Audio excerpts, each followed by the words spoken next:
Tower Hill is one of those places where you'd think they'd really have their stations sorted out. It's on the edge of the financial district. It serves some of London's biggest tourist attractions.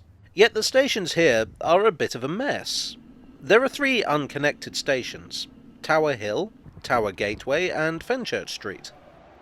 Go back a wee bit further and you have Minories, Mark Lane, and the Tower Subway. But there's one station that often gets overlooked. It lasted just over 2 years and nothing remains to show where it was. But in some ways it's the station with the strangest story of all. This is the story of Tower of London, the station built out of spite. Tower of London was here. Yes, exactly where Tower Hill Station is now, and there's a reason for that, which I'll come to later.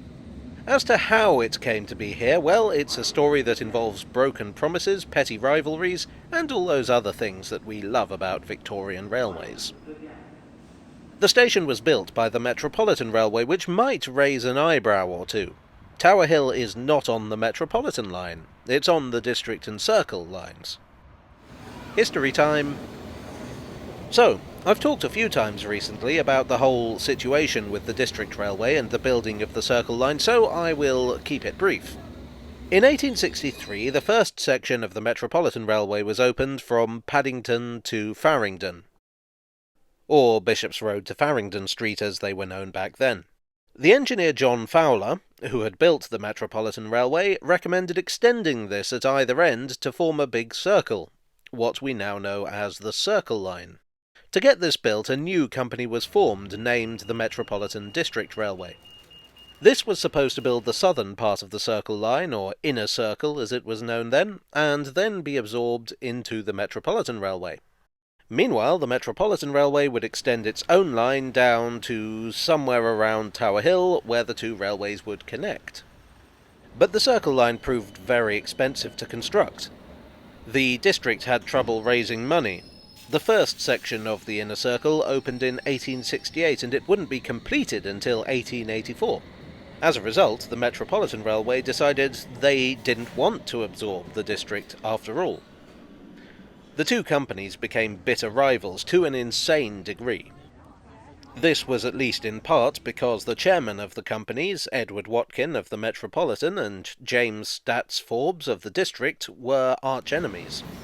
There were disputes, there were court cases, there was even an instance where the District Railway illegally built track in South Kensington so they wouldn't have to use the Metropolitan's line. And in a bizarre move that is the focus of our tale today, they decided to block the completion of the Circle Line. This line was their baby. They were supposed to run trains over it. It was supposed to connect some of the busiest stations in London together. The potential was enormous, but the Metropolitan decided they'd rather stiff the District Railway than complete the project. It really was the proverbial cutting your nose off to spite your face, but that was the kind of man that Edward Watkin was. The Metropolitan Railway was authorised to extend their line from Moorgate to Tower Hill, and they actually applied to Parliament to revoke that permission. Every move the district made, the Metropolitan challenged them. The district got held up so badly that they had to reapply for permission to extend beyond Mansion House. But it wasn't just the District Railway that the Metropolitan were messing with. The whole point of the Inner Circle was to provide better transport in the city. The wealthy and influential folk of the city decided that they were fed up with the company's shenanigans. They formed a third company, the Metropolitan Inner Circle Completion Railway Company, in 1874. The district were actually fine with this. They were more than happy to let someone else take on the financial and legal burden, as well as deal with the Metropolitan Railway's tomfoolery. Now you'd think that when you've upset your customers so much that they literally form their own company to do your job for you, that's a sign that maybe you should chill out. But that was not the Watkin way. And so he went about stymieing the completion company's efforts to raise money, successfully. But the tide was turning. The shareholders of the Metropolitan Railway were starting to get annoyed with these endless monkey shines and told the directors, "If you don't knock it off, it's ring-a-ding-ding for you bozos." Or words to that effect. In 1879, a new Act of Parliament was passed. the Metropolitan and District Circle Lines and Extensions Act. This forced the two companies to work together on completing and running the inner circle, and, to add insult to injury, to pay compensation to the now dissolved completion company. Oh, but even this wasn't enough to stop Edward Watkin's jiggery-pokery. The District Railway route ran under Cannon Street Station. The South Eastern Railway were the company who owned the main line station, and they raised significant objections to the district's tunnelling works. Sitting on the South Eastern's board of directors, one Edward Watkin. But as Watkin waged his war against the district, the Metropolitan was planning one final strike. They'd build their part of the line, all right. Oh yes. They still had the right to build a line to Tower Hill, and that's exactly what they did. On the 23rd of September 1882, they started building a new station, to be called Tower of London. And on the 25th of September 1882, they opened it. As you might imagine from the fact that it was built in, 2 days, this was not a very substantial station. The whole thing was made of wood. The aim was not to build a long-lasting station, just to build a station. The original plan was to build a station slightly to the west that would be jointly operated by both companies. But the Metropolitan knew that the district would take a while to actually get their section built. So Tower of London was built, basically, so that the Metropolitan Railway could make all the money, to get one over on the district. Normally here I'd go into the station's history, but, well, it didn't really have one. On the 6th of October 1884, the joint station slightly to the west was opened, Mark Lane.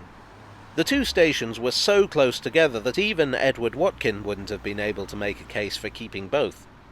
So, just 6 days later, Tower of London closed. Somewhat incredibly, the timber station building on the surface stayed in place until 1940. Yet this is not quite the end of the history of Tower of London. Mark Lane was the station for Tower Hill for many years, and in fact was renamed Tower Hill in 1946. But as the 20th century went on and trains became longer and more frequent, it proved inadequate. It had been built on the cheap, and it showed. Also struggling was Mansion House, 3 stops down the line.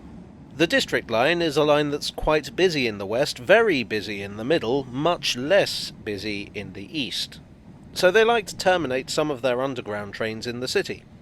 Mansion House was the only station with the space, but it was right in the middle of the busiest section. If only, thought London Transport, they could build a station that would solve all their problems. Something further east, with space enough to terminate trains. But how expensive that would be! What a shame, they thought, that there wasn't a large hollowed-out section on the eastern edge of the city, exactly the size of a terminus that was totally out of use. Well, there was. On the 4th of February 1967, Tower Hill Station opened on the site and remains an important District Line station to this day. No doubt Edward Watkin stirred in his grave and muttered, "See? I told you my line was better." Well, I do hope you enjoyed this antagonistic tale from the tube. If you did, please do leave a like and perhaps consider subscribing for more on the tube and other such subjects that take my fancy. I'll admit that this was one of those videos where there was more on the background than on the actual subject, but I do find the background really interesting. I don't know, I just think it's funny that you have one of the best-known public transport systems in the world, and so much of it was shaped by petty rivalry. Anyway, now is the time when I thank my donors on Ko-fi and Patreon for their generous support. You are the convenient space for my necessary station. And I'll see you all again very soon for another tale from the tube.